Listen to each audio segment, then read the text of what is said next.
Okay, just some housekeeping before we get on to our topic for today. Thank you for everyone watching my last video. I really appreciate it. And if you haven't already, share, like, and subscribe. And let's get on to the topic. Okay, so the topic for today is what does Green Bay have to do to be in the Super Bowl or win a Super Bowl? And I just want to start off with Green Bay is one of the three teams I predict. So every year I pick three teams that I almost guarantee will be in the Super Bowl. One of these three teams will be in the Super Bowl. And that is, for this year, it'd be either the Patriots, the Green Bay Packers, or the 49ers. Those are I'd be thoroughly surprised if one of those three teams isn't in the Super Bowl. But Green Bay, one of the things that they really improved on this year was their offensive line. Their offensive line has been great. Just blocking has been phenomenal for the Green Bay Packers. And a lot of people don't realize how hard it is to develop a offensive line. Like, offensive line have to trust each other. It's like when offensive lineman pulls, they have to trust the guy beside them that they're not going to be pushed back. And what pulling is when offensive lineman goes forward and the other offensive line goes around him, right behind him.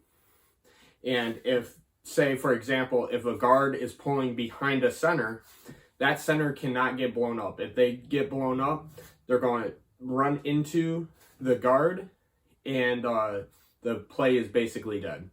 If the guard tries to round it because he knows his center is going to get blown up, he's not going to have a good angle on the guy he's going to try to block, and the play is also going to get blown up. Another way that developing offensive linemen is hard is that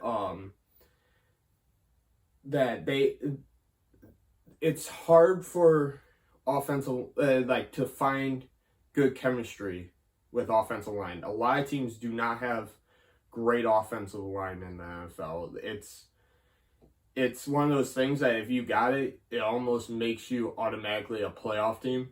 Another example of teams another way that trust falls into developing an offensive line is double teams. When a double team is when two players block one and then one of them moves up to the next guy. Because if they knowing who the guy you're double teaming with is really important, because if you leave too early, the play's going to get blown up. If you leave too late, the guy that you're supposed to block is going to get to the runner too quickly. When I played for Trine University, there was a tackle named Ferguson. We always called him Fergie.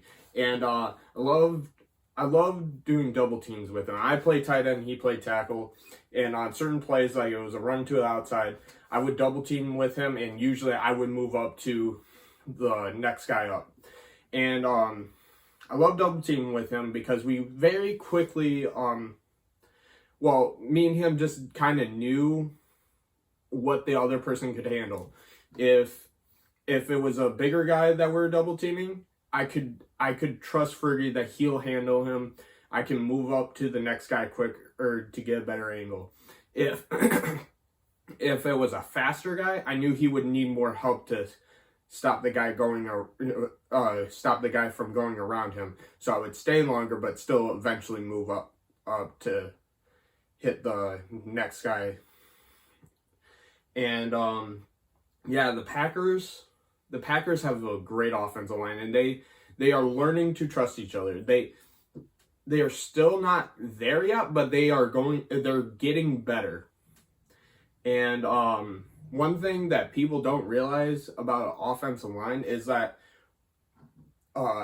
it's not instant. Like when you sign or draft a offensive lineman, they don't make it instant impact. Like for example, when you draft a running back, your running game almost becomes instantly better, or you sign them either way. If you signed or draft a wide receiver, you're like by week 2, it's like he's been there the whole time and he's running routes perfect and really helping your passing game. If you draft a defensive lineman, literally day 1, you just made, like, if you sign or draft a defensive lineman, as soon as he's on that field, you made your pass rush a whole lot better. But with offensive linemen, it takes some time, and a lot of teams don't have that kind of patience. And I'm really happy what Green Bay's done with their offensive line. Now, the number one thing that's different from Green Bay's offense now compared to the last couple of years is that it's really balanced. Like they can run the ball, they can pass the ball. Really, if you take running away from Green Bay, they'll just pass it. If you play really good coverage, they'll just run it on you. They are ranked 7th in points per game, which means that out of the whole NFL, they're the 7th best at 7th. They have more touchdowns than most of the NFL, and they're ranked 7th. I didn't know how to word that. Kind of came out funny. And the number one change with their quarterback Aaron Rodgers that I've noticed is that he looks more comfortable in the pocket. Like he when he was younger, he would scramble around and like try and make a play happen, kind of carrying the whole team on his back, or at least trying to. But now he's kind of developed, like he's developed so far as he now stays in the pocket. He doesn't have to scramble. He's going through his reads, and it's actually really impressive on how he it wasn't a problem, but it was definitely like when a quarterback tries to do too much, sometimes they make big mistakes. And now they're eliminating those big mistakes because he's now feeling more comfortable in the pocket and not feeling it like he has to do everything.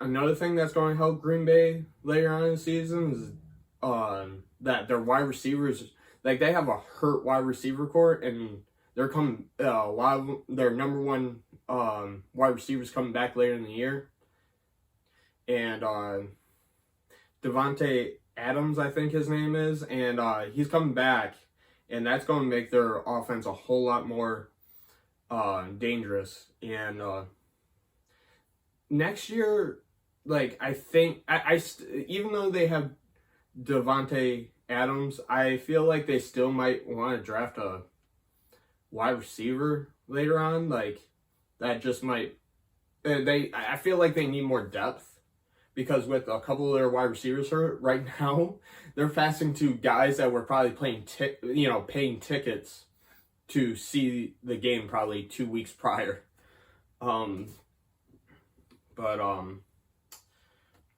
Yeah. Another thing that Green Bay has improved on, but I'm not like their defense has really improved, but I feel like they need to step it up just a little bit more. They need to improve their run defense greatly. Like last Sunday, Green Bay played against the Chiefs, and the Chiefs just ran over that defense. Like they could not stop the run. They are ranked 18th overall in third down conversions, which means that when it comes to third down, Green Bay does an average job on getting teams off the field, get them on that fourth down. Get them to the fourth down. And they are ranked 24th in opposing rushing yards, which means that Green Bay, when you go against Green Bay, you basically, like, to beat their defense is just run at them. It just keep handing it off to your running back. And if Green Bay wants to be a Super Bowl team, they have to do a better job at that, because that means there's teams in the NFL, even teams that are not that great, that can beat them because their run defense.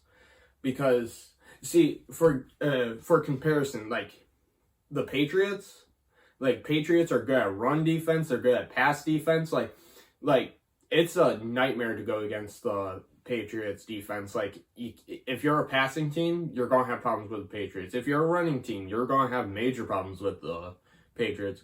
But with Green Bay, it's like if you're a running team, Green Bay is like you have a lot better chance to beat Green Bay if you're a running team. If you're a passing team, you're going to have a lot of trouble. But if you're a running team, you're going to have running teams shouldn't feel comfortable. Like if you want to win a Super Bowl, teams shouldn't feel comfortable running the ball on 3rd and 5. Like usually 3rd and 5 is a passing down, maybe a run down if you want to switch it up a bit. But with Green Bay, I'm starting to feel like teams are feeling comfortable running on them on those key downs, and I feel like that's why they're so low in the ranks on third down. And yeah, I feel like if they want to be in the Super Bowl or win a Super Bowl, they got to do a better job at their run defense. And if they get better run defense, the 3rd down defense should fix itself for the most part. I just want, and I feel confident in Green Bay for them to win their division. Like, I understand that, they still have to play Chicago again. And I think they can comfortably lose that game. I'm not worried about them playing Chicago. I think Chicago actually could win the next time they play against them. But the big threat really is for them to lose the division is the Vikings. But I don't feel like the Vikings play consistently enough. But that's a different video for a different time. One change that Green Bay made this year is their head coach. They named a new head coach, Mike LaFleur. LaFleur. And I love his offense. Like, it's really creative, and it makes it so Aaron Rodgers doesn't have to carry the team. Like, he doesn't have to pass like 50, 60 times a game, which is kind of ridiculous, which they've done before in the past years. One thing that I'm starting to get annoyed with, so a lot of people as many people know, Green Bay's last coach, Aaron Rodgers, it just didn't work out towards the end. Like, Aaron Rodgers did not like his last coach, so a lot of people are focusing on the relationship between Aaron Rodgers and Matt LaFleur, which is kind of getting annoying just a little bit, because it's like, I never heard the word relationship describe a quarterback and head coach so much. Like, sometimes they'll mention it, but with Green Bay, talking about Green Bay, like, announcers will talk about it constantly, and it's kind of getting kind of funny, kind of annoying. Like, everyone's talking about Aaron Rodgers and Matt LaFleur like they're Rachel and Ross from Friends. Like, will they, won't they? It's not like Aaron Rodgers is going to show up to Matt LaFleur's apartment and say, "I got off the plane." Like, I know that's a stupid joke, but it just feels like a sitcom at this point on how announcers describe Green Bay's head coach and Aaron Rodgers. But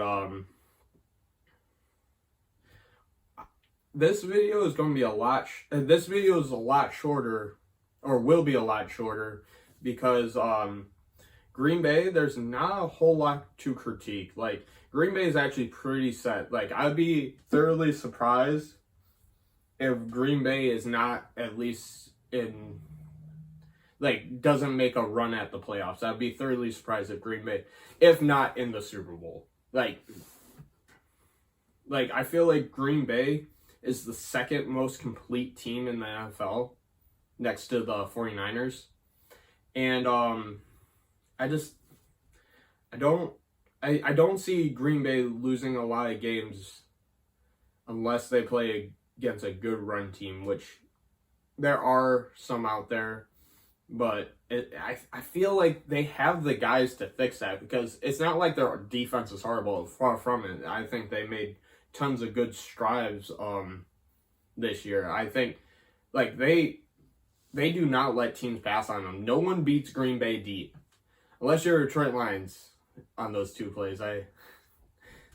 On the first two plays, that was great.